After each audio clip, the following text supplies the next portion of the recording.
छात्रों, मैं संदीप मिश्रा आज आप लोगों के लिए कक्षा 10वीं की जो त्रैमासिक परीक्षा अभी अभी संपन्न हुई है उसके प्रश्न पत्र को लेकर के आया हूँ। एक तरफ से सभी प्रश्नों के हल, सभी प्रश्नों के उत्तरों को मैं आपको बताऊंगा। आप इन प्रश्नों का अभ्यास कर सकते हैं। सबसे पहला प्रश्न है, देखिए, उचित विकल्पम चित्वा लिखत। पहला प्रश्न है, जगदीशः इत्यस्य पदस्य संधि विच्छेदः अस्ति। तो इसका उत्तर है स नंबर, जगत धन ईशः जगदीशः, जिसमें ता हलंत है वही आपको करना है। दूसरा प्रश्न है, मनोरथः इत्यस्मिन् पदे संधि अस्ति। मनोरथ में संधि है विसर्ग संधि। तीसरा प्रश्न है, देवेंद्रः इत्यस्मिन् पदे संधि अस्ति। तो देवेंद्र में संधि है गुण स्वर संधि।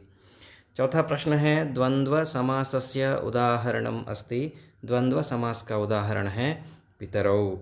सप्तर्षिः इत्यस्मिन् पदे समासः अस्ति। सप्तर्षिः में समास है द्विगु समास है। पांचवा प्रश्न है, देशभक्तः इति पदस्य समास विग्रहः अस्ति।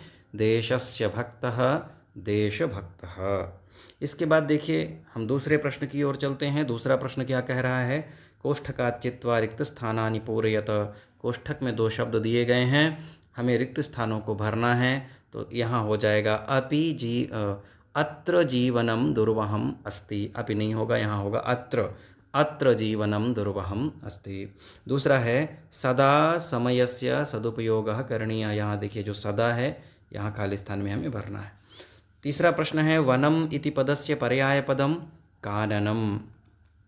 आम्रम इति पदस्य पर्यायपदम रसालम। निर्मलम इत्यस्य विलोमपदम दूषितम। बुद्धिहीना इत्यस्य विलोमपदम बुद्धिमती। अगला प्रश्न है, देखिए तीसरा प्रश्न है। तीसरे प्रश्न को भी हम समझते हैं। तीसरा प्रश्न कह रहा है, सही जोड़ी मिलाना है। इंद्रः, इंद्र का अर्थ है वासवः। शीघ्रम, शीघ्रम को मिला देना है द्रुतगत्या। बलिवर्दः, बलिवर्दः को मिलाना है वृषभः। पुत्राः, पुत्राः को मिलाना है सुताः। श्रृगालः, श्रृगालः को मिलाना है जम्बुकः से। और पत्नी को मिला देना है भार्या से। इस तरह से तीसरा प्रश्न भी पूरा हुआ। इसके बाद हम चौथे प्रश्न की ओर बढ़ते हैं। चौथा प्रश्न कहता है, एक वाक्य से हमें उत्तर देना है। पहला प्रश्न है, चौथे प्रश्न का पहला प्रश्न, करोति इत्यस्य पदस्य धातुः लिखत। तो धातु है क्री धातु है, का है, नीचे री की मात्रा है, कृ धातु है। दूसरा प्रश्न है, तत्र एकः वानरः वसति स्म। अस्मिन् वाक्ये अव्ययपदं लिखत। इस वाक्य में अव्यय पद है तत्र। तीसरा प्रश्न है, पठ धातोः लट्लकार मध्यम पुरुष बहुवचनम रूपम लिखत। पठ धातु का लट्लकार का मध्यम पुरुष का बहुवचन का रूप लिखना है। तो हो जाएगा, मध्यम पुरुष का रूप बनता है पठसि, पठथः, पठथ। तो बहुवचन में हो जाएगा पठथ, था लिखना है पठथ। चौथा प्रश्न है, एकैकः इत्यस्य पदस्य संधि विच्छेदम कुरुत। एकैकः का संधि विच्छेद हो जाएगा एक धन एकः। पांचवा है, एकः दुर्बलः वृषभः आसीत्। ऐसा वाक्य होना चाहिए। इत्यस्मिन् पदे विशेषणम अस्ति। तो वृषभ का विशेषण है दुर्बल, दुर्बल यहाँ लिख देना है। क्रुद्धः कृषिवलः आसीत्। इत्यस्मिन् पदे विशेष्य लिखत। विशेष्य है कृषिवलः। इसके बाद देखिए हम पांचवें प्रश्न की ओर बढ़ते हैं। पांचवा प्रश्न क्या कहता है, पांचवें प्रश्न को समझते हैं। पांचवा प्रश्न कहता है कि जो वाक्य शुद्ध हैं उनके आगे हमें आम लिखना है, और जो वाक्य अशुद्ध हैं उनके आगे हमें न लिखना है। अभवत इत्यस्मिन् पदे लट्लकारः भवति। तो न, इसका उत्तर हो जाएगा न, क्योंकि अभवत का लकार है लंग लकार। अगला प्रश्न है, पठिष्यावः इत्यस्मिन् पदे लृट् लकारः अस्ति। आम, पठिष्यावः में लृट् लकार है। मम इति पदे चतुर्थी विभक्ति अस्ति। न, मम में षष्ठी है। तो यहाँ हो जाएगा, इस वाक्य के आगे हमें लिख देना है न। युष्माभिः इति पदे बहुवचनम अस्ति। आम। प्राचार्यः इत्यस्मिन् पदे बहुवचनम अस्ति। न। निर्जनम इत्यस्मिन् पदे निः उपसर्गः अस्ति। न, निर्जनम में निर उपसर्ग है। अगला प्रश्न है, देखिए छठवां प्रश्न है, कुशलवयोः मातरम वाल्मीकिः केन नामना आह्वयति। वाल्मीकि कुशलव की जो माता थीं उन्हें किस नाम से बुलाते थे? तो कुशलवयोः मातरम वाल्मीकिः वधूरिति नाम्ना आह्वयति, वधू नाम से बुलाते थे, तो इसका उत्तर हो जाएगा वधूरिति नाम्ना। अगला प्रश्न है अनिशम महानगर मध्ये किम प्रचलति? तो अनिशम महानगर मध्ये कालायस चक्रम प्रचलति। क्या लिखना है? कालायस चक्रम। सातवां प्रश्न है अहम कस्मै जीवनम कामये? तो अहम मानवाय जीवनम कामये। सर्वदा सर्वकार्येषु का बलवती? तो सर्वदा सर्वकार्येषु बुद्धिर्बलवती। एक साथ लिखेंगे तो बुद्धिर्बलवती, अलग अलग लिखेंगे तो बुद्धि ही बलवती। आठवां प्रश्न है बालभावात् हिमकरः कुत्र विराजते? तो बालभावात् हिमकरः पशुपति मस्तक, पशुपति मस्तक, इसको देखते हैं क्या है इसका उत्तर। तो पशुपति मस्तक केतकच्छदत्वं विराजते, इसका उत्तर हो जाएगा, अर्थात भगवान शंकर के मस्तक में केतकी के पुष्प के समान विराजित होता है। कौन? चंद्रमा, हिमकरः अर्थात चंद्रमा। तो उत्तर क्या लिखेंगे? बालभावात् हिमकरः पशुपति मस्तक केतकच्छदत्वं विराजते। अगला प्रश्न है अथवा में प्रश्न है वृषभः कुत्र पपात? वृषभः क्षेत्रे पपात। जननी कीदृशी भवति? जननी तुल्यवत्सला भवति। अत्र जीवितं कीदृशं जातम्? अत्र जीवितं दुर्वहं जातम्। इस तरह से अगले प्रश्न को हम देखते हैं। 10वां प्रश्न है व्याघ्रः किं विचार्य पलायितः? व्याघ्र, बाघ क्या सोच करके भाग जाता है? तो व्याघ्रः व्याघ्रमारीति काचित् इति विचार्य पलायितः।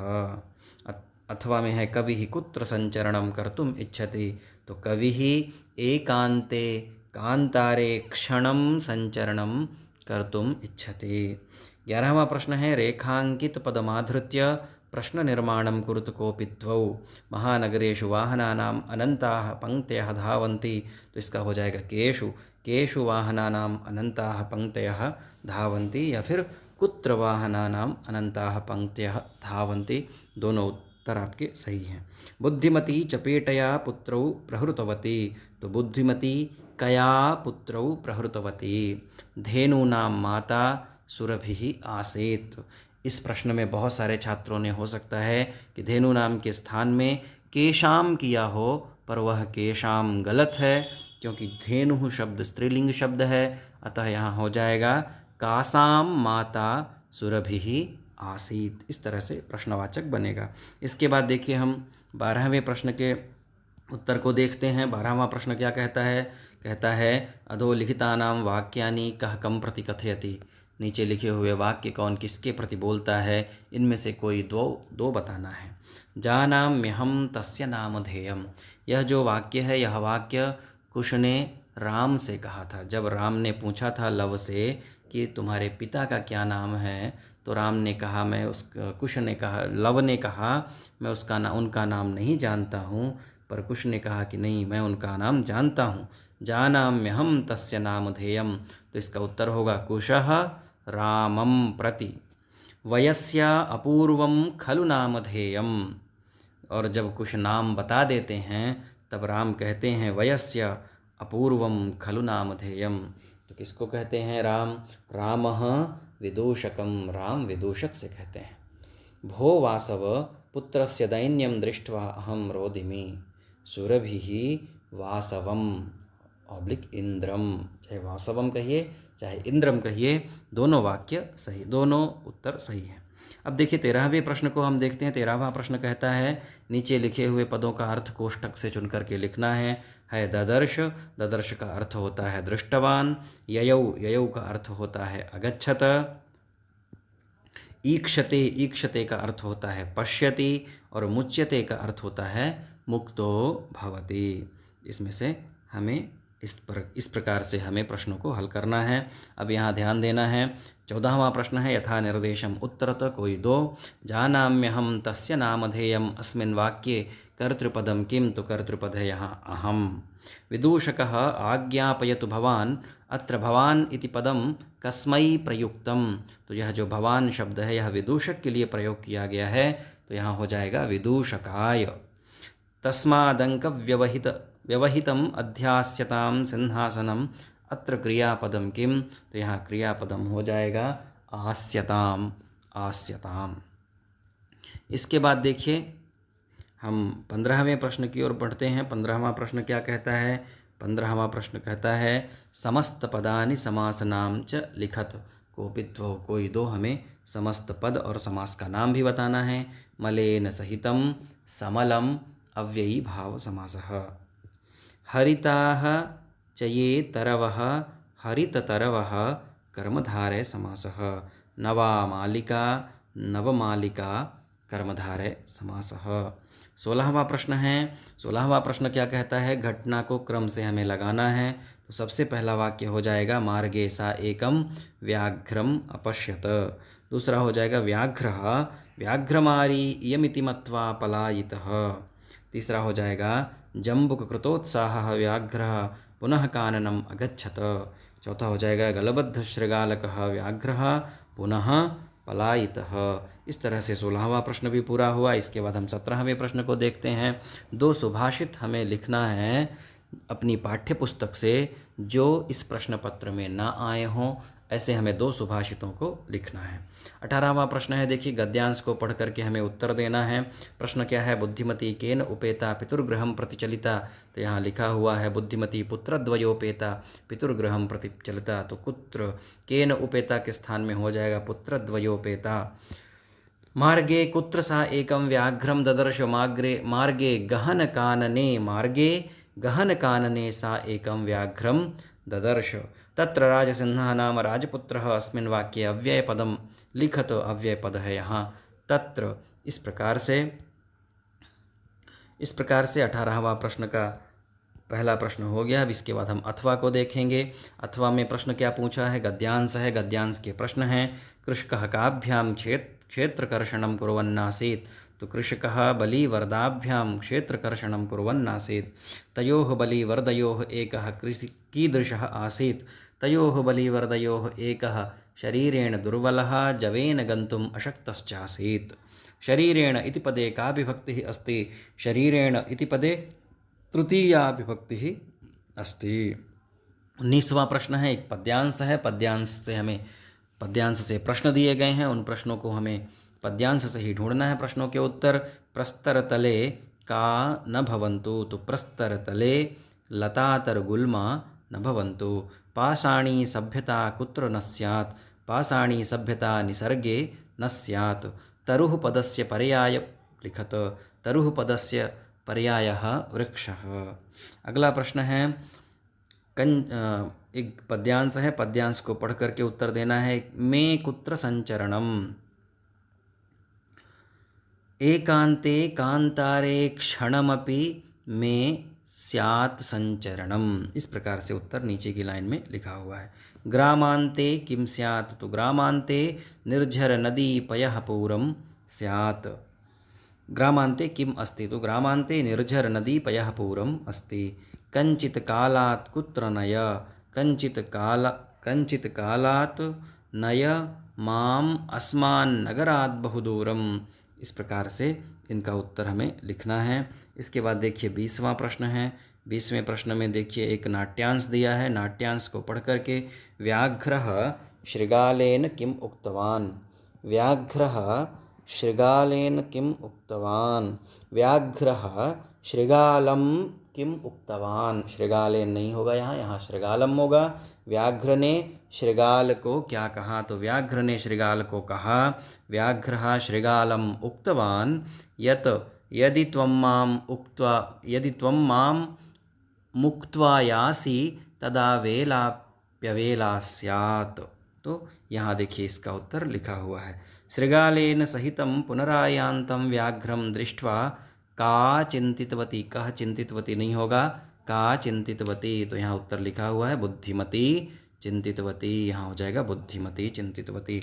यत्रास्ते साधूर्ता तत्र गम्यताम केन कथितः, तो यहाँ देखिए यत्रास्ते सा धूर्ता तत्र गम्यताम, जम्बुकः, तो यहाँ हो जाएगा जम्बुकेन कथितः। अथवा में देखिए एक गद्य नाट्यांश है, उससे भी हमें प्रश्नों को हल करना है। तो शृगालः कीदृशः आसीत्, भयाकुलं व्याघ्रं दृष्ट्वा कश्चित् धूर्तः शृगालः हसन्नाह, शृगालः हसन् आसीत्, इसका उत्तर हो जाएगा। व्याघ्रः कया प्रहरन्ति दृष्टः, व्याघ्रः चपेटया प्रहरन्ति दृष्टः, चपेटया, ऐसा उत्तर हो जाएगा चपेटया। भयाकुलं व्याघ्रम पदस्य विशेष्य पदम व्याघ्रम। इसके बाद देखिए 21वां प्रश्न है। 21वें प्रश्न में एक अपठित गद्यांश दिया गया है, उसको पढ़ करके हमें उत्तर देना है। अस्य गद्यांशस्य शीर्षकं लिखत। उत्साह, उदासीनता, निराशा चेत् तिस्रः अवस्थाः। शिशवः सदा उत्साहशीलाः इति विदितमेव। युवानाम् अपि प्रायेण उत्साहशीलाः, युवानः अपि प्रायेण उत्साहशीलाः, अनेके वृद्धाः अपि तथैव। वयसः उत्साहस्य नास्ति सम्बन्धः। शिशु उत्साहेन सर्वं ग्रहीतुं, सर्वे सह खादितुं, सर्वैः सह खेलितुं च प्रवर्तते। उत्साहस्य आवश्यकता। या फिर इस तरह से एक गद्यांश का हमें शीर्षक बताना है। उत्साहः या फिर उत्साहस्य आवश्यकता, इस तरह से हम एक छोटा सा गद्यांश बना शीर्षक लिख सकते हैं। मनसः कति अवस्थाः सन्ति, तो मन की अवस्थाएं कितनी हैं, तो तिस्रः, मनसः तिस्रः अवस्थाः सन्ति। शिशुः उत्साहे कृते किं करोति, तो शिशवः उत्साहे सति उत्साहे सति सर्वं ग्रहीतुं, सर्वैः सह खादितुं, सर्वैः सह खेलितुं च प्रवर्तते। के उत्साहशीलाः भवन्ति, तो शिशवः, युवानः, वृद्धाः उत्साहशीलाः भवन्ति। इस प्रकार से आपका 21वां प्रश्न पूरा हुआ। इसके बाद 22वें प्रश्न में अपने प्राचार्य के लिए एक पत्र लिखना है, प्रार्थना पत्र अवकाश के लिए लिखना है। अथवा में दिया गया है अपनी बहन के विवाह में अपने मित्र को आमंत्रण पत्र लिखना है। जो आपसे आता है उसे आपको लिख देना है। 23वां प्रश्न है। 23वें प्रश्न में 20 शब्देषु 120 शब्दों में कम से कम संस्कृत भाषा का निबंध लिखना है। संस्कृत भाषाया महत्व, मम प्रियः कविः, पर्यावरणम, सदाचारः। इस प्रकार से आपके सभी प्रश्नों को मैंने बता दिया है। जहाँ भी आपको कोई शंका है तो आप अवश्य